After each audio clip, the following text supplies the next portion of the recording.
मी आदेश बांदेकर आपणा सगळ्यांचं मनापासून स्वागत करतो। आपण गेल्या भागामध्ये मेघना रवी जाधव या कुटुंबाला भेटलो। आता अजूनही काही जणांना आपल्या भावना व्यक्त करायच्या आहेत। काय होणार आजच्या भागात ते बघूया। सुरुवात करूया आजच्या गप्पांना पुन्हा एकदा। नमस्कार। नमस्कार। आणि आता जरा सासरी जातो हां, कारण नणंदबाई मगासपासून मला बरंच लहानपणापासूनचं बोलायचं आहे। असे मला एक्सप्रेशन्स दिसत आहेत। मला सांगा कसा होता रवी लहानपणी? रवी लहानपणापासून खूपच छान आहे। आताही तसाच आहे तो, लहानपणापासून आहे तसाच आहे आताही। आणि माझं लवकर लग्न झाल्यामुळे तो तेव्हा शिकत होता रवी। तो एवढा कधी मोठा झाला, एवढा कधी डायरेक्टर झाला मला कळलंच नाही। आणि खरंच अभिमान आहे मला भाऊ म्हणून। आणि आत्ताच आमचे पप्पा जानेवारीमध्ये गेले, त्या सिच्युएशनमध्ये एवढे आम्ही डिस्टर्ब झालो। आणि त्याच्यामध्ये माझे 3 भाऊ आणि 3ही वहिन्यांनी हे सगळं जेवढं हँडल केलं ना, आणि माझ्या वडिलांची त्यांनी कधी जागा घेतली हे मला कळलंच नाही। खूप मला अभिमान वाटतो माझ्या भावांचा याबद्दल आणि माझ्या वहिन्यांचा खूप। काय तुमच्या बाबांबद्दल असलेलं प्रेम सगळ्यांचं हे कळतंय, आम्ही अनुभवलंय। रवी, बाबांची आठवण आली, काय वाटतंय? नाही ॲक्च्युली पप्पा सगळं होते म्हणजे आज पप्पा असते ना तर खूपच बोलले असते खूप। ते फक्त मी त्यांना खूप खूप गर्व होता, जे काही काम अभिमान होता मी काय काम करतोय। त्याने एक फाईल मेंटेन केली होती। ती फाईल मी आत्ता बाबा गेल्यानंतर माझ्या घरी आणली। माझे जेवढ्या पेपरमध्ये बातम्या यायच्या ना ते सगळ्या कापून एका फाईलमध्ये लावायचे आणि ती फाईल त्याने मेंटेन केली होती। आणि म्हणजे मला बरेच जण म्हणतात की तू बाबांसारखा दिसतोस म्हणून, आणि मला आवडेल त्यांच्यासारखंच व्हायला सुद्धा सतत, कारण इतके जॉली होते आणि इतकं फन लविंग म्हणतात ना, इतकी मजा करायचे म्हणजे ऑलवेज हॅपी। म्हणजे शेवटपर्यंत अत्यंत। आता जानेवारीला गेले आणि गेले पण असेच, म्हणजे मला ते म्हणजे आम्हाला सगळ्या भावंडांना ते म्हणाले होते की मी कधी असं कोणाला म्हणजे माझ्यामुळे कधी कोणाला त्रास होता कामा नये, माझा आजार पण खूप मोठा असता कामा नये, मी असंच अचानक जाणार। म्हणजे तुम्हाला खरंच म्हणजे हे म्हणजे कदाचित प्रेक्षकांना ऐकायला खोटं वाटेल, पण नोव्हेंबरला ते आमच्या घरी आले होते। आम्ही सगळे एकत्र भेटलो होतो। त्यांना नव्हतं बोलवलं कारण करोना टाईम होता, तर आईवडिलांना नव्हतं बोलवलं आम्ही, पण आम्ही बाकी सगळे होतो। ते अचानक माझ्या भावाला म्हणाले की मला घेऊन चल रवीकडे, आणि माझा भाऊ रिक्षातनं त्यांना घेऊन आला आणि ते घरी आले, सगळ्यांना भेटले, सगळ्यांशी गप्पा मारल्या। आणि त्यावेळी लकीली म्हणजे अथर्व पण त्यावेळी नेमका इंडियात आला होता, तर सगळे संपूर्ण फॅमिली त्यांना भेटली आणि खरंच ते बोलले की मी जानला जाणार म्हणून। आणि आम्ही जोक केले। वर्षी म्हणाली अगं पप्पा आता 80वा तुमचा बर्थडे करायचा आहे आपल्याला, काय बोलताय, आपण मस्त थाटामाटा तुमचा बर्थडे करूया। नाही म्हणे जानेवारीला मी जाणार। आणि जानेवारी 9 जानेवारीला ते गेले आणि आम्ही सरप्राईज झालो सगळे। म्हणजे अचानक 2 तारखेला त्यांना स्ट्रोक आला आणि नंतर हॉस्पिटलमध्ये होते, पण त्यावेळी स्ट्रोक आला पण ते अनकॉन्शियस होते। त्यामुळे ते वी आर व्हेरी हॅपी की ते हॅपीली गेले, त्यांना कुठचा त्रास झाला नाही त्यांना।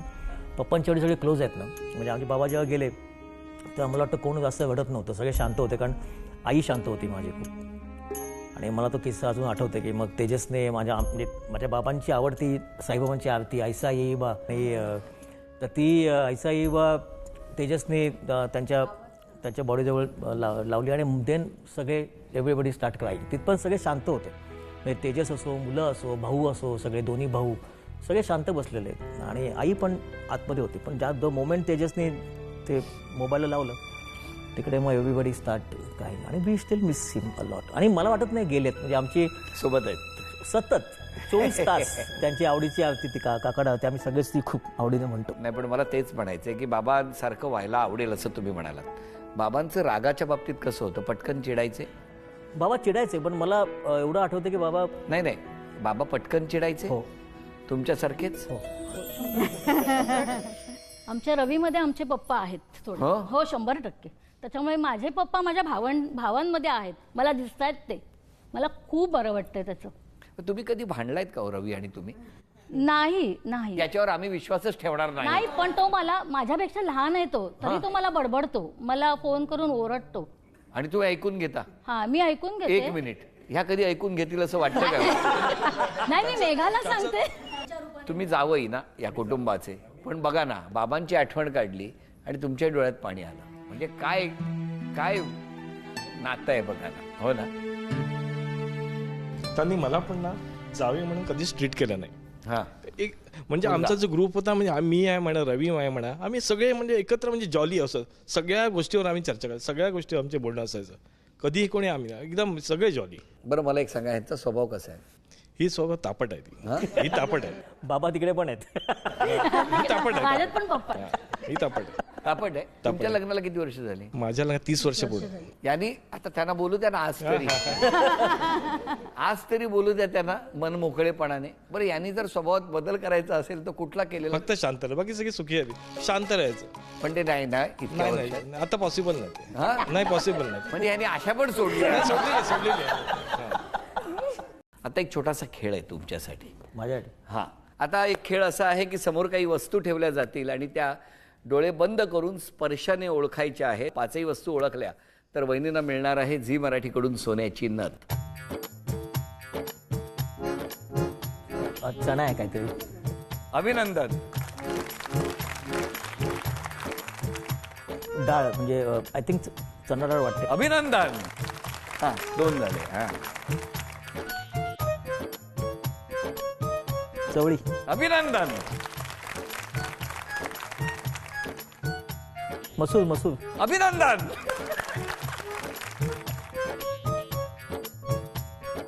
मूग. मूग. अभिनंदन. आम्ही ते गोष्टी. लहानपणी ना ते धान्याने ना गणपती करायचो. धान्याने गणपती. हा, अरे वा. चिकटवून फेविकॉल नाही. त्यामुळे ते फील लगेच लगेच लक्षात आलं. पण यातून 2 गोष्टी आज आम्हाला स्पष्ट झाल्या की घरात तुमची डाळ कोणी शिजू देत नाही आणि नेहमी तुम्ही जेव्हा मुद्द्याचं असतं तेव्हा मूग गिळून गप्प बसता. हा, ॲब्सोल्युटली. अभिनंदन. थँक्यू.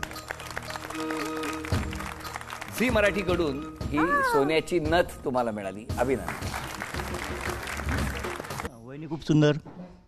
रवी तर माझा धाकटा भाऊ 5 वर्ष नंतरचा आहे. पण त्याच्यासाठी तुम्ही बऱ्याचदा मार खाल्लाय सगळ्या हो भावना. हो, खूपच मस्ती, खूप मस्ती करायचा ना तो. हा. हो, अच्छा. मस्ती खूप करायचा आणि पळून जायचा.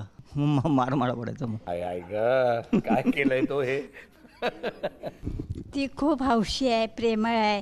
खूप म्हणजे स्ट्रगल कसा करायचं, एकत्र कुटुंब कसं, जॉईंट फॅमिली एकत्र कशी आणायची की त्यांच्याकडून. आशीर्वादच मिळतोय आज. नाही, ती आहेच तशी. नमस्कार. बातम्या सांगताय का? नाही तुम्हाला आज पर्सनली भेटले ना म्हणून नमस्कार केला अरे वा, होता. नमस्कार. कारण होम मिनिस्टर मध्ये यायची आम्हाला खूप वर्षांपासूनची इच्छा होती. अरे वा. पण आज रवी आणि मेघामुळे हा क्षण आला. रवी बद्दल तर आम्हाला खूप अभिमान आहे. म्हणजे ज्या पॉइंटवर ते आज अगदी हार्ड वर्क करून गेले आहेत तर आमच्या पूर्ण कुटुंबाला त्यांचा खूप अभिमान आहे. खूप म्हणजे खूप माझ्यासाठी ते भाऊच आहे आणि मेघना माझी बहीणच आहे. माझ्या मुलांसाठी पण खूप त्यांचा सपोर्ट आहे. मी उशिरा घरी यायचो. रात्री 2 वाजता शेवटची ट्रेन पकडून 2 वाजता यायचो. म्हणजे आता मी ना जिन्यात रात्री यायला घाबरतो. मी अजूनही घाबरतो. तर मी बिल्डिंग खालून रात्री 2 वाजता हाक मारायचो आणि मला वहिनी खाली घ्यायला यायच्या लग्नाच्या जस्ट आधीपर्यंत. You will not believe. पण तेव्हा हाक कशी मारायचे तुम्ही? जोरात वहिनी त्या गॅलरी तिकडे वहिनी जाग्या असायच्या ना बघापैकी मी उशिरा आलो की पप्पा पण जागे असायचे. सगळे जागे असायचे बघा. माझं आणि रवीमध्ये फक्त 2-1 वर्षाचं अंतर आहे. एकत्र शाळा सुरुवातीची, त्यामुळे वयामध्ये जास्त डिफरन्स हे नाही आहे. त्याची स्ट्रगल मी म्हणजे खूप एका रूममध्ये आणि एका याच्यापासून बघितलेली आहे. आणि मेघनामधून तर ती खूपच एका म्हणजे काय म्हणतात ती डॅशिंग ती आहेच ती ऑलरेडी. ती घाबरणारी नाही आहे किंवा खूप हे आहे. आणि मेन म्हणजे ती ह्या फील्डमध्ये असल्यामुळे तिला थोडं टाईम मॅनेजमेंट सॉलिड चांगलं आहे तिचं. कळलं का? म्हणजे वेळेवर घरी या. शेअरिंगवरनं एक आठवण सांगेन. आता ते म्हणले आम्ही सगळं शेअर करतो. हे दोघं ना खूप सिमिलर देसाई, यंग असताना तर खूपच सिमिलर देसाई Duplicate होते. देसाई. तर सर पास पण शेअर करायचे सर. रेल्वेचा पास हे ह्यांना जायचं ना, ते ह्यांचा पास घेऊन जायचं. मी दाढी कापली की मी दोघे सेम दिसतो. सेम दिसतो. परीक्षेला कधी एकमेकांच्या बसले नाही ना? तर मी सायन्स सुरुवाती सायन्सला होतो, तो कॉमर्सला होता. मग मी जे मध्येच गेलो. त्यांच्याबद्दल एक सांगावं आवडेल की ते कधी थकतच नाहीत. इव्हन काकी पण आणि काका पण. तर ते त्यांचं खूप मस्त आहे. आणि वैभव सध्या माझ्या ऑफिसमध्ये एडिटर आणि अत्यंत सुंदर अत्यंत अप्रतिम एडिटर आहे तो. आणि तो आता आमच्या इनहाऊस ऑफिसमध्ये एडिट करतोय. माझी आता लवकर शॉर्ट फिल्म येते, ती कम्प्लिटली ते इंडिपेंडंट त्याची पहिली फिल्म तो आता एडिट करतोय. क्या बात. त्यामुळे माझ्या फील्डवरती एक आमच्या फॅमिलीतला एक मुलगा येतोय. वा वा वा. नाही पण रवी, हा गुण आहे ना, हा फार महत्वाचा आहे की आपल्या कुटुंबातल्या कुणाला तरी उभं करणं. पण आता बोलता बोलता त्याचं काहीतरी येत आहे हे सांगताना जे तुझ्या डोळ्यातला आनंद होता ना, तो फार महत्वाचा आहे. आणि हा जो डोळ्यातला आनंद आहे ना, त्याला कायम अभिमान वाटेल असं काम तुझ्याकडनं होणं अपेक्षित आहे. कसं तर तुला खूप शुभेच्छा. हो, thank you. हां? बरं तुझं काय हे असं चौकात मागे वळून बघ, ग्रीटिंग दे सुरू झालंय का? हा? अजून तसं नाही. हा? नाही. अजून म्हणजे मनापर्यंत आलंय असं हळूहळू, हो ना? हा? नमस्कार. For me as a personal inspiration, मी आता जे आहे I am a designer. Some of that credit goes to Ravi मामा ऑल्सो. अँड मेघा मामीबद्दल सगळ्यांनीच स्तुती केली आहे. मी अजून काही गोष्टी ॲड करेन ज्या लोकांना माहीत नाहीत, काही हिडन क्वालिटीज आहेत. सो शी बेक्स व्हेरी वेल. खूप सुंदर केक बनवते. केक खूप जास्त सुंदर केक्स बनवते. अँड ती स्कुबा डायव्हिंगसुद्धा करते खूप चांगली. आमचं इनफॅक्ट गेल्या आठवड्यातच बोलणं झालं स्कुबा डायव्हिंगबद्दल. बरं, एक मिनिट, जर तुम्ही दोघेही गेला एकत्र आणि स्कुबा डायव्हिंग करायची तर दोघेही कराल? मला पोहता येत नाही. मला पोहताच येत नाही. आणि अथर्व आणि मेघा हे प्रोफेशनल स्कुबा डायव्हर आहेत. मग तुम्ही फक्त कपडे घेऊन काठावर बसता? हो ना? हो. Very good. एवढंच करा, नका त्या वाट्याला जाऊ. काका की एकदम बेस्ट आहेत आणि त्यांच्यामध्ये बॅलन्स जो आहे ना तो एकदम मस्तच आहे. म्हणजे काकी जर का समज काका आता बिझी असेल कुठल्या ह्याच्यामध्ये आणि अशी काही सिच्युएशन आली घरामध्ये तर तिचं बॅलन्स करणं म्हणजे जे की नाही तू जा कामाला मी करते म्हणून जे हँडल करणं आहे ना ते एकदम मस्त आहे, बेस्ट आहे त्यांचं. रवी काकाबद्दल बोलायचं तर तो माझ्यासाठी एक आयडल आहे की एवढ्या लहान घरातून येऊन पण आपण आपली एवढी स्वप्न पूर्ण करू शकतो. त्यासाठी माझा त्याचा मला खूप अभिमान आहे. आणि आमची काकी तर हिरोईनच आहे. एका वाक्यात बरंच काही सांगून गेले, हो की नाही? कसं वाटतंय? खूप बरं वाटतं मला. खरं सांगते आय एम स्पीचलेस. म्हणजे आणि खरं हा जो बॉन्ड आहे ना, म्हणजे ॲक्च्युली तो स्ट्रेंथ आहे आमच्या दोघांचाही, की काही होऊ दे, आम्ही जरी फेल झालो तरी आमच्याबरोबर आमची फॅमिली राहणार आहे. बाहेर काही होऊ दे म्हणून आम्ही बिंदास उड्या मारत गेलो आहे ॲक्च्युली. नेमकं असं असतं की काहीतरी फॅमिलीत फंक्शन, नेमकं त्या दिवशी माझं शूटिंग असतं. आणि असं बघायचं होतं, मी देवाकडे म्हणतो आज शूटिंग, आज नको फॅमिलीत काय फंक्शन, पण नेमकं त्याच दिवशी असतं ना मेघाला हँडल करायला लागतं ते. त्यामुळे ती जास्त सगळ्यांच्या क्लोज आहे बेसिकली.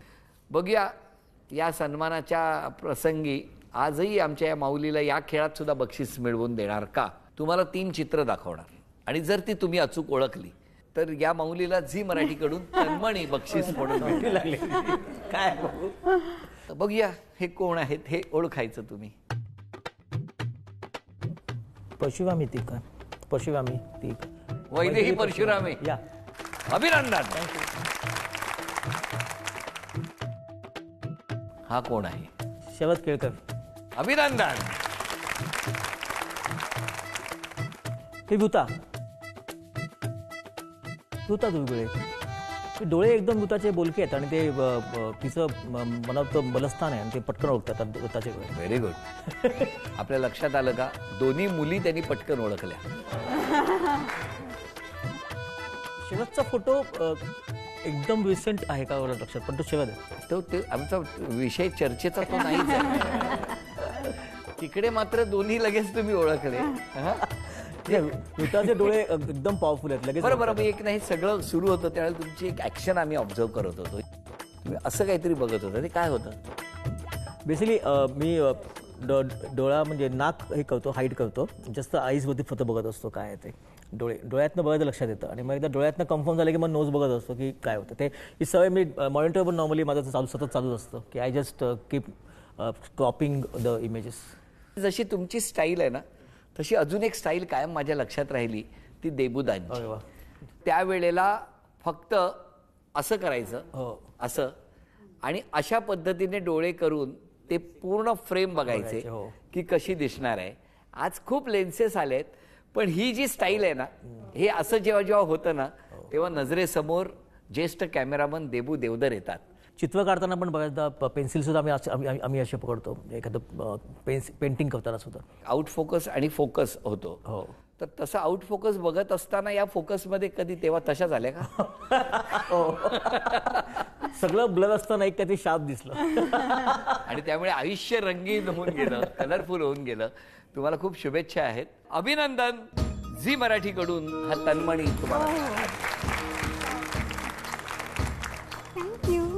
तुला विचारायचंय, इतके सगळे बिझी दोघे बरोबर, मग तुला किती वेळ देतात? मम्मा डॅडी घरी नाही तर ॲडव्हान्टेज घेऊन मी टाइमपास करतो. काय सांगशील? इतकं सगळं भरभरून आईबद्दल बाबांबद्दल बोलतो. म्हणजे लिटरली सगळ्यांनी माझे पॉईंट स्टील केले जे मला बोलायचे होते. पण माझा मोठा भाऊ नाही आहे घरी, आणि तरी पण like even after a hectic day म्हणजे एवढं काम करतात, रोज बाहेर जातात, मीटिंग करून घरी येतात आणि दिसतं म्हणजे त्यांच्या चेहऱ्यावर दिसतं की ते दमले आहेत, थकले आहेत, तरी पण like every day they manage to bring a smile on my face. असं मी खूप फ्रेंड्सला विचारलं की त्यांचे रोल मॉडेल्स कोण असतात आणि ते कोणतरी एका फेमस माणसाला म्हणतील की कोणतरी असं हे आहे म्हणजे कोण म्युझिशियन असेल, कोण असेल, आणि ह्यांच्याकडे बघून मी एवढं सगळं शिकू शकतो किंवा दुसरीकडे बघायची गरजच नाही आहे मला. किती गोड, मस्त बोललास रे तू. पण त्या व्यतिरिक्त सुद्धा इकडे तिकडे बघ जरा. हां, बघेलच. जनरली तुमच्या तिघांचं कुटुंब आता सध्या, कारण चौथा तर तिकडे आहे, मग खालून पटकन नाक्यावरती जसं लहानपणी होतं, प्रभादेवीत असेल, डोंबिवलीला असेल, की कोथिंबीर घेऊन ये रे, मिरची घेऊन ये रे, किंवा काहीतरी घेऊन ये रे, असं तुला कधी ऑर्डर येते अमुक एक गोष्ट घेऊन ये म्हणून? रोज जातो मी. हां, रोज डेली. म्हणजे मी अजून ठाण्यामध्ये मला मॅक्सिमम माणसं माझ्यावर फोटो काढतात तर एकतर भाजीवाल्याकडे किंवा मिसळपावच्या गाडीवरती किंवा मग अंशला इडली आणायची सकाळी तिकडे. तरी रोज सकाळी राऊंड असतोच. मग फिश आणण्यापासून, चिकन आणण्यापासून, ते भाजी आणण्यापासून तो एक राऊंड रोज असतो. टिपिकल. तुला कधी सांगतात घेऊन ये, खालून ये कधी? हां, म्हणजे इफ नीडेड सांगतात ते आणायला. पण मला काय म्हणायचंय, बाबा जेव्हा जात आहेत त्यावेळेला बाबा तू नको जाऊ, मी पटकन जाऊन घेऊन येतो, असं कधी म्हणावं असं वाटतं? असं नाही होत. हां, असं नाही होत.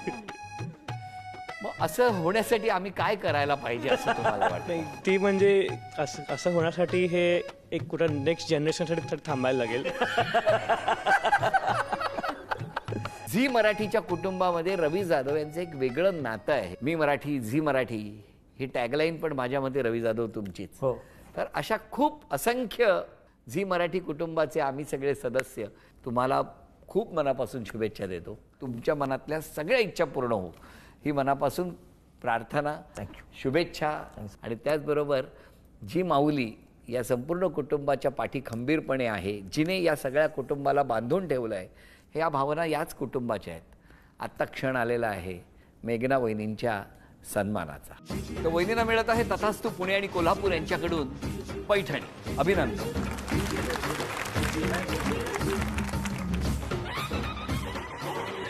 या संपूर्ण कुटुंबाला शुभेच्छा. आपणा सगळ्यांना शुभेच्छा देऊन आजचा भाग इथेच संपतो आहे. पुन्हा भेटूया अशीच एक पैठणी घेऊन होम मिनिस्टरच्या पुढच्या भागात. नमस्कार.